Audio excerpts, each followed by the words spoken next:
എനിക്കും എൻ്റെ മകനും കാര്യങ്ങളൊക്കെ വ്യക്തമായി അറിയാം. ഭർത്താവിനോടുള്ള വാശി തീർക്കാനായി ഒന്നും അന്വേഷിക്കാതെ എടുത്തു ചാടി ഒരു കല്യാണം അത് വേണ്ടിയിരുന്നില്ല. എന്റെ കൊച്ചുമോൾ ഒരു ദിവസം പോലും അവനോടൊപ്പം. അത് നമുക്കറിയാം, നാട്ടുകാർക്കറിയില്ലല്ലോ. മകൾക്ക് ഇനിയൊരു വിവാഹം, അത് സെക്കൻഡ് മാരേജ് തന്നെയാണ്. എൻ്റെ മോനത് പ്രശ്നമല്ല, എങ്കിലും അതിന് കുറച്ച് ലീഗൽ ഫോർമാലിറ്റീസ് ഉണ്ട്.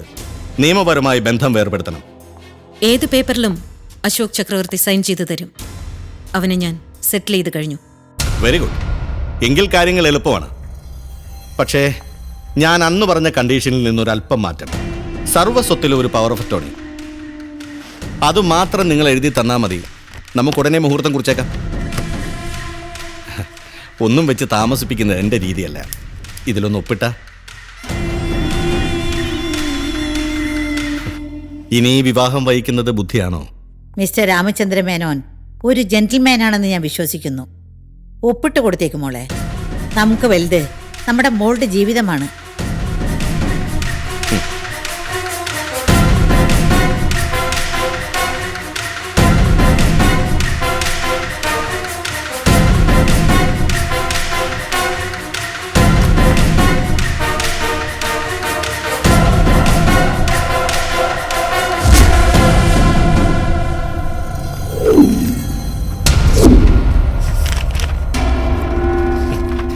അപ്പോ എത്രയും വേഗം നമ്മൾ മുഹൂർത്തം നിശ്ചയിക്കുന്നു. ശരി.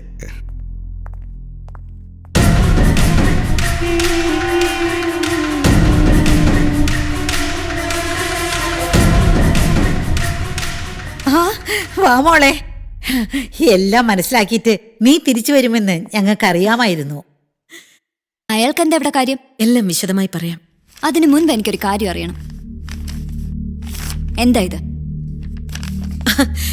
ഇതെന്റെ പേഴ്സണൽ ചെക്ക്. ആ സ്കൗണ്ടറിന് ക്യാഷ് കൊടുത്ത് സെറ്റിൽ ചെയ്യേണ്ടി വന്നു. 5 രൂപയുടെ വിലയില്ലാത്തവന് ഞാൻ കൊടുക്കേണ്ടി വന്നത് 5 കോടി. എന്റെ ഭർത്താവിന്റെ വില നിശ്ചയിക്കേണ്ടത് മമ്മിയല്ല, ഞാനാ. അതെങ്ങനാ? സ്വന്തം ഭർത്താവിന് പുല്ല് വില കൽപ്പിക്കാത്ത മമ്മിക്ക് എങ്ങനെയാ ഒരു ഭർത്താവിന്റെ വില അറിയാ? പണം കൊടുത്ത് ഒഴിവാക്കേണ്ട ഒരു വസ്തു അല്ല ഭർത്താവ്. മോളെ നീ മേലിൽ എന്റെ ജീവിതത്തിലേക്ക് നിങ്ങൾ അമ്മയും മകളും എത്തി നോക്കരുത്. നോക്കിയാൽ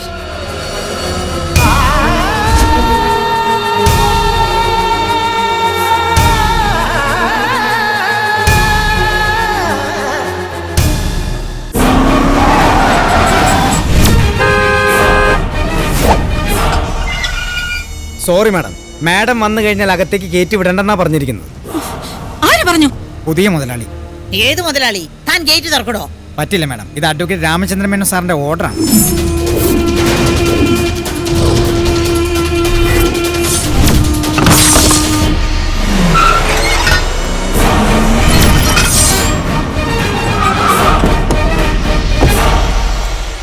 നിക്ക് നിക്ക് നിക്ക്, എങ്ങോട്ടാ ഒരു ലക്കും ലകാനുമില്ലാതെ? പുതിയ മുതലാളിയെ കാണാൻ വേണ്ടി വന്നാണോ? മുൻകൂട്ടി പെർമിഷൻ വാങ്ങിച്ചിട്ടുണ്ടോ? പുതിയ മുതലാളിയോ? എക്സ്ക്യൂസ് മീ, ഇദ്ദേഹം നിങ്ങളുടെ ആട്ടും തുപ്പും കേട്ടു നടന്ന ആ പഴയ കേശുവല്ല, പുതിയ മുതലാളിയുടെ ചീഫ് സെക്യൂരിറ്റി ഓഫീസറാ. നിങ്ങൾ രണ്ടിനും ഞാൻ. എന്താ അവിടെ?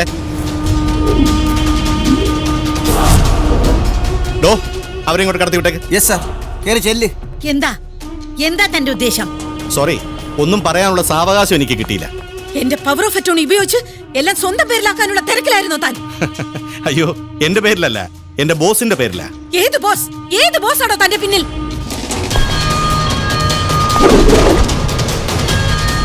ഇവനും ഞാനല്ല, സാറാകത്തുണ്ട്.